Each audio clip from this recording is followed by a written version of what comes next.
Doctors can never be strangers to death, right? They always see death, no matter which discipline they're in. Woody Allen, he said, "Oh, I'm not afraid of death. I just don't want to be there when it happens." When I first heard it, I thought, "Oh, that's really funny. That's and probably very true." But now that I think about it more carefully, I realize it's untrue, at least on two levels. I mean, if you're not there when you die, it could be because you have severe dementia and you're not aware anymore, or it could be in a coma. And these are two circumstances I would never wish on anybody. Then the other level at which it's probably wrong is that maybe it happens so suddenly that you're not even aware that death is coming, and you're very healthy and then suddenly you're gone. It might be a great death for the person who has died, because presumably there's shorter or less or no suffering. But it's terrible for the family that you leave behind. And so I think now, if you really ask me what a good death is, it's not just from natural causes or very fast. We can't choose the timing of when we die, right? But one thing we can all do is to choose to prepare ourselves and our family. And I think that's what is a good death, when everybody is prepared. You are prepared. It could be a terrible reason like cancer, or it could be one that's from old age and you're getting ready, or whatever the reason. You can always prepare yourself, and you can prepare your family.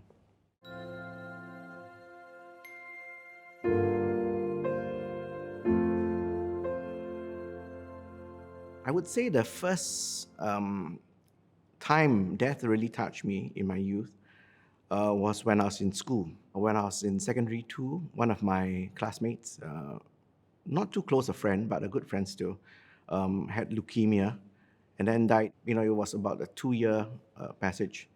And of course, we're very sad, but in a way, it was outside of class, and it sort of got removed from our consciousness because of the fact that he was out of class, and time passed over the 2 years. And the next time when I think I had an encounter with that I think this time around it affected me, was when I started work. I think almost the first day or first week of my house officer stint. I remember it was close to end of the day. It was about 4 p.m. in the afternoon. When you're a house officer, you're very busy sort of admitting patients, filling up the notes, taking a history. And this was a young woman, about 35 years of age, came in with the husband and 2 young children, right? And her tummy was bloated. It was because she had terminal ovarian cancer. So the abdomen was filled with acidic fluid. She came in, found a bed for her, and I was just trying to fill in the information. And I think within half an hour of admission, she died. Not unexpected, but what was really tough for me to accept was these 2 young children, probably about 3 years old, 5 years old, 2 girls, and they're just crying, for the mommy. And then the husband was just there, silent, didn't know what to do, young man still, and wow. And I was sitting there and I was just crying with them, and it was difficult. One of the things as a house officer that you dread doing is filling up the death certificate, because it's it's a bit complex, especially if you're doing it for the first time. So I didn't go home till very late that night, and I think at that point I sort of decided, okay, I'm not going to do this. I'm not going to deal with patients that die as far as I can help it, and that's why I'm an obstetrician. So dealing usually with happy situations, birth, new life. Although I must say that it doesn't always happen that way, because there are times when things go wrong, and if mothers die, that's 1 out of 3 or 4 women every 2 or 3 years in Singapore that die in pregnancy, and so that's a real medical crisis and tragedy.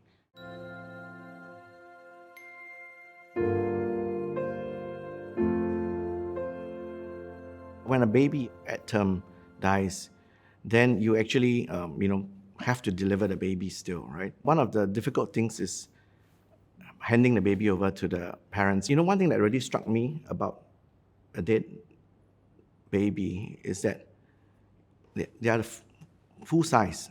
They look exactly the same as a live baby that's sleeping. The difference is when you touch them, they're cold. And that's one thing that sort of really always stuck with me, that the hands are cold. But otherwise, everything's the same. And wow, I think for the parents, I can't imagine what they must be feeling when they hold a baby like that. And I think sometimes for a doctor, doctors can never be strangers to death, right? They always see death, no matter which discipline they're in. And I think in gynecology, when you see a woman who's newly pregnant and then suddenly at 8, 9 weeks, you say, oh, the fetal heart is not there, not present in activity anymore. So you diagnose a miscarriage. So, and it's sometimes quite easy because it happens so often. Maybe 1 out of 4 or 5 pregnancies, there will be a miscarriage in the first 3 months of pregnancy. You tend to sort of think it's a routine matter. From the mother's point of view, if you really put yourselves in their place, which is very difficult. I mean, it can be very, very difficult for them. And I think there you have to really step out of your normal routine and realize that, okay, it is a tragedy. It really affects a family. And you have to force yourself to pay attention to that. Doctors are humans to everybody else, right? So it's okay not to be okay, right? I had a situation where a patient's baby died, and we rushed to try to deliver the baby before it died. And it's terrible when you are doing a cesarean section, get the baby out, we hand to the baby doctors, right? And then to hear that noise behind you of the neonatologist trying to resuscitate the baby while you are closing the patient up, it's a terrible few minutes when you're doing that. Most of the time after that, the baby is fine. There was one time that the baby didn't make it, right? So I can't believe it, that baby actually died. After that, I went to see, the patient went to the recovery room. Husband was there, but no baby. So I went up and then, the husband was like, I don't know what happened, right? I mean, they were still, trying to come to terms of it, not quite believing. They asked, so what happens next, right? And I said, okay, after this, we will bring you back to the ward, and we will bring the baby back to you, all right? And you can hold baby and then say goodbye. Take your time to say goodbye. And at that point, I actually cried, and I think when they saw me being so upset, having said that, they actually softened and they realized that, this, you feel for them. I think that they sort of accepted that you were working with them. And I think that's one of the things that is important. You have to be a human to them, right? People can see genuine emotions. And I think if they see that, they appreciate that you're being real and open.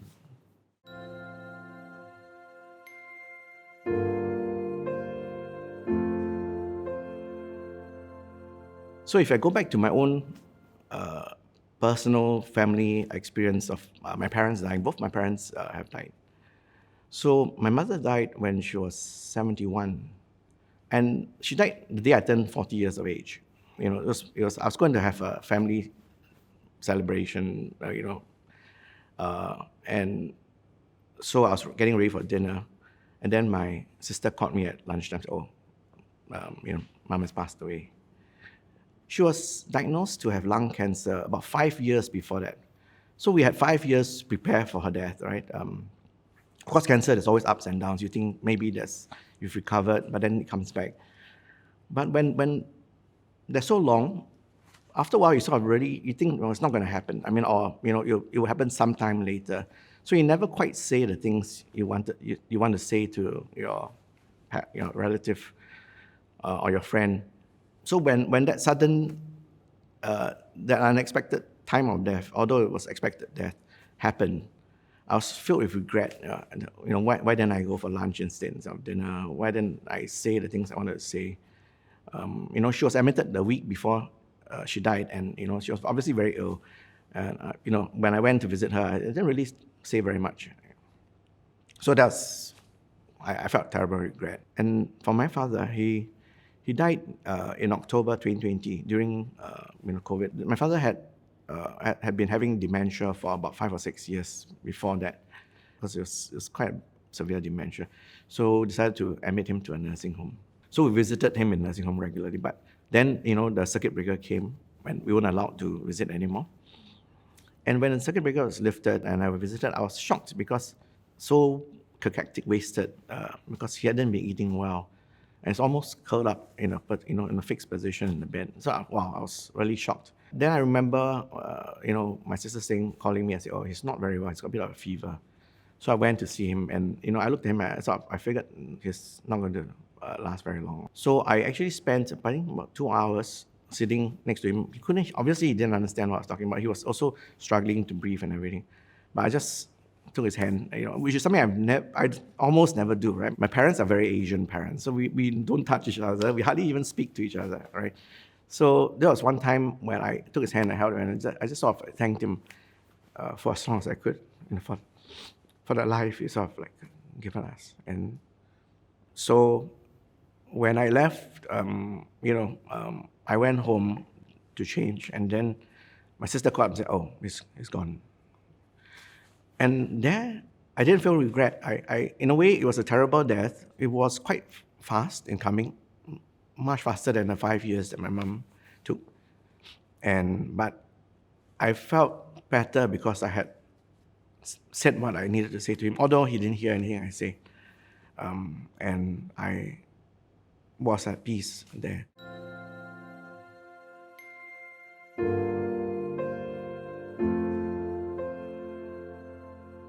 I think COVID-19 obviously has changed the world for many people, right? And especially healthcare workers.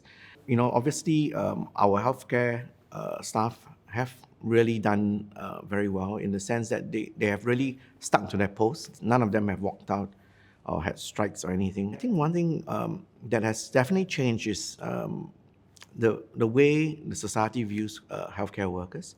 So of course, it happened in SARS as well, right? So suddenly there was this awareness and support for healthcare workers and what they had done for the country. But that was only a short 2 or 3 month period. And that went away very fast. I think with COVID, we've been dealing with it for coming up to almost 3 years actually. And that sustained level of service and going beyond of the healthcare workers, I think that is something really special. What was particularly difficult, I imagine, would be for the workers who were not Singapore citizens or residents.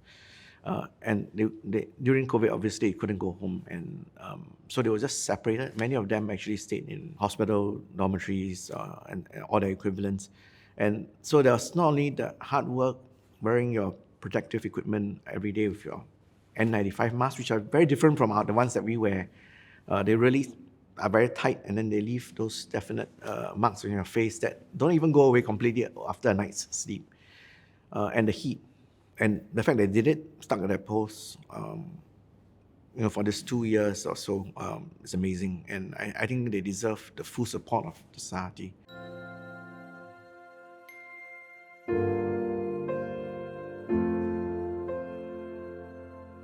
On one level, you can just say, okay, it's just something that happens and you get used to it.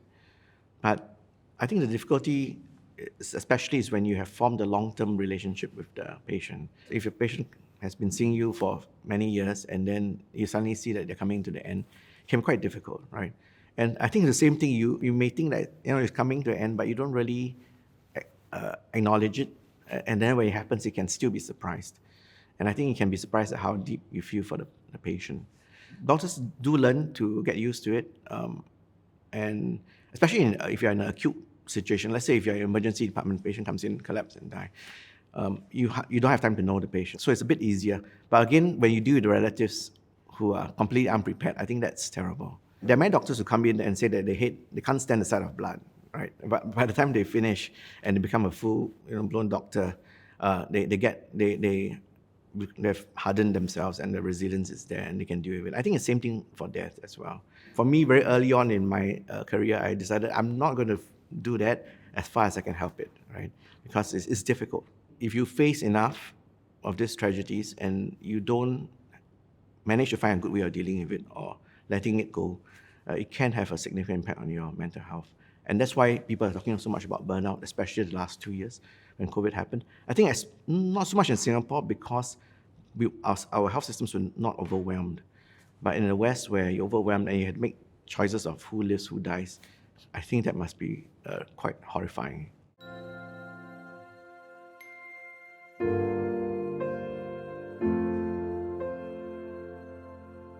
If people ask me about, what leadership is, right? I tell them three things. First thing you have to do is to listen. Second is you are there to serve. And then finally, you're there to lead. Listening is very important because, people always have points of views that are real and important. And you must always remain open to different views and diversities of, range of ideas. It's important not to try and get consensus all the time because, sometimes it's just impossible to get consensus. You listen, you hear people, and then you have to then make the decision, right? Which is the last point. Second point is serve. So I think in leadership, you're not there to be served by other people, right? You're not there to take the glory. The idea is when you become leader, you step back and you let everybody go to the front. And your job is to make sure everybody else is successful. If you are a leader, you can't be like a banyan tree, big, tall tree, but nothing grows below it. You have to be like a bamboo grove. All the trees growing together, reaching to the sky. As a leader, your job is to serve the people that you're leading. And the last point, I think, is that you have to lead. Because ultimately, you can't sit around and get consensus and then vote and move all the time. Sometimes you can do it, but I think most of the time you have to make the final decision. And sometimes decisions are hard, right? And you have to take that stand and make that decision to move. So those are the 3 points I would say, to me, are the critical points about leadership.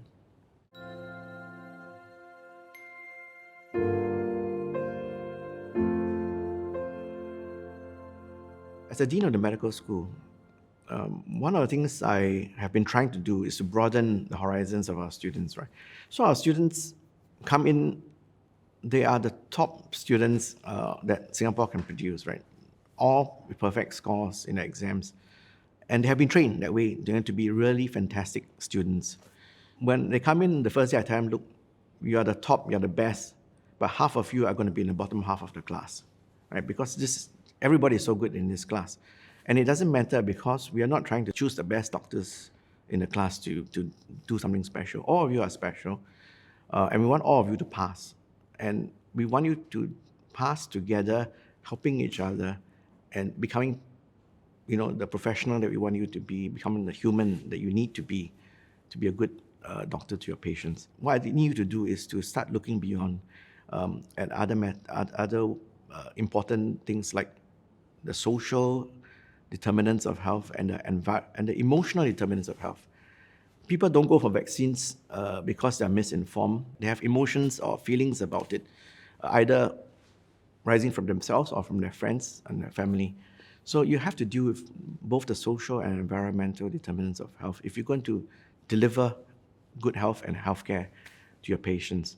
So to do that, you have to really move out of your the normal textbooks and what we teach you in lectures to go beyond that. And so one of the best ways to do that is through service learning. We actually expose them to death almost on the first day of medical school because one of the first things rites of passage is the anatomy dissection hall.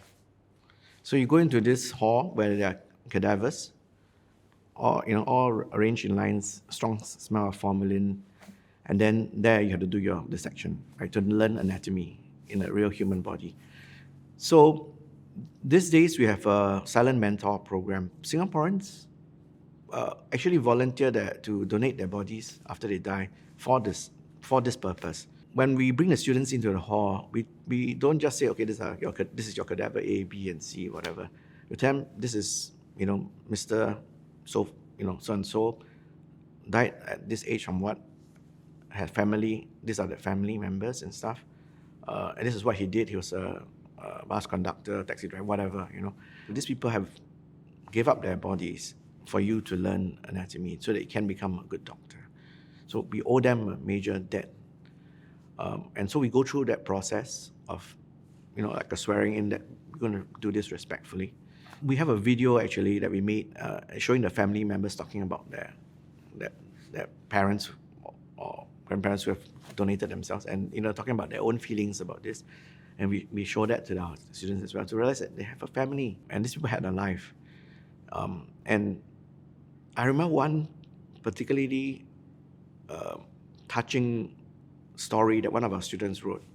So she wrote it from a point of view that the medical student, she was in the section hall, and it was very late, and she was rushing to stitch up the face of her cadaver because they had dissected it, and she wanted to just close it back. And she felt that she owed that to Mrs. whatever, to make her as presentable as possible when she left. She didn't want to, just leave it all open. And I thought, wow, that's, she got it. She got the point, right? And I think that's one thing that we want our students to really get. When you're dealing with a cadaver, a dead person, or a patient, it's a human person with a life and a family that you all have to take into consideration in how you communicate with them and how you treat them. We don't expect you to be able to do all this first day of work out of medical school. But I think doctors have to realize that is the profession. You're not becoming a scientist or technician. Not that there's anything wrong with those professions, but it goes way beyond science and skills and even knowledge to really that ability to engage people, because you need to engage people so they can bring them along with you so that they will comply with your suggestions and your treatments. And you need to be able to read people well enough and know what is important to them so that you can address those issues as well. So basically, being a doctor is a lot about the art of being a human being, and also the art of engaging people and convincing people, and as well as just being very human, professional, and altruistic and ethical, because a doctor is in a position to influence people at critical points in their times, and you have to always make sure that you're doing it for the right reasons.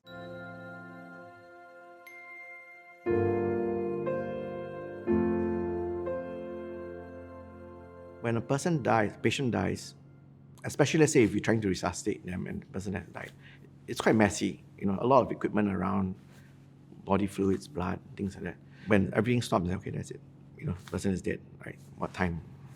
And then the nurses will come in with their last station trolley. Normally, one more senior nurse will take a more junior nurse through the process, and they clean the patient, comb hair,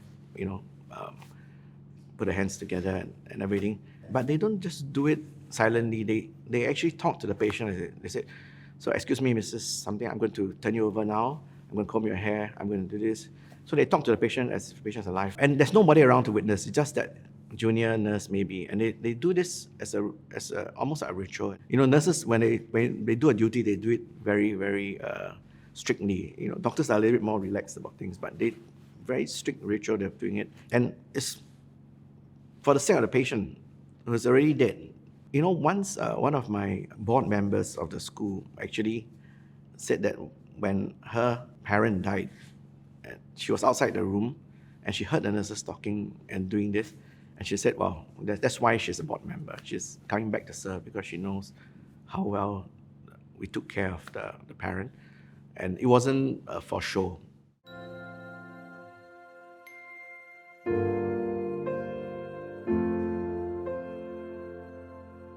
If doctors think that they can save every life, then they are sadly mistaken, right? As I said, doctors are never going to be strangers to death. Patients will die. That's inevitable. So I think it's very important for doctors to know when the limits of what they can do and when to let go. I can only do so much medically for this patient. What can I do for their families and the relatives? I think that's a critical thing that a doctor has to think about. So that part, I feel, unfortunately, is not as well expressed or taught as it should be.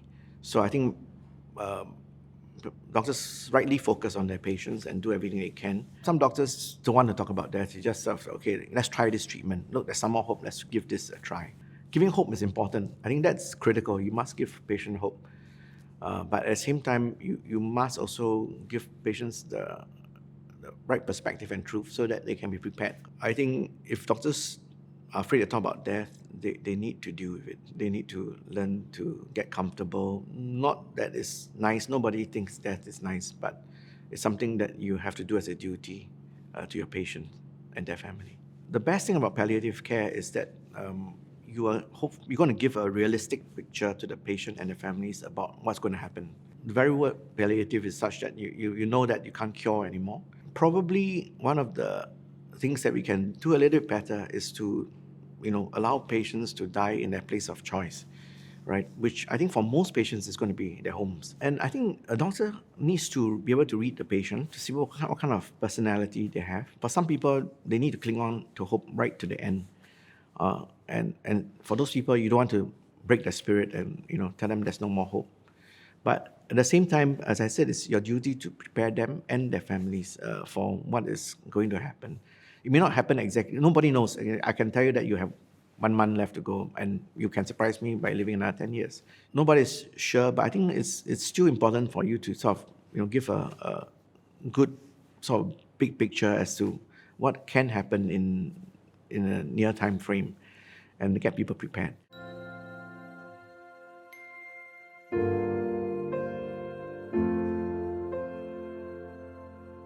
I think doctors are invariably very creative, talented people. So I remember meeting the dean of the Yong Siew Toh Conservatory of Music, and she said some of the best young pianists in Singapore go to the medical school instead of the conservatory, because they've made the choices, or the parents have made the choices for them. So they are invariably creative people. So many of them will have collections, whether it's art or other things. For myself, I think my outlet is that there's always the home where you go home and there's this grounding, where you're all having dinner together, and then your wife scolds you. It sort of keeps you grounded, right? I think those are the things that sort of tell you everything it's okay, it's normal. I have lots of cats, so I have 6 cats, and they are usually very good companions when you're down, right? Probably not as good as dogs, but cats are a little bit more convenient.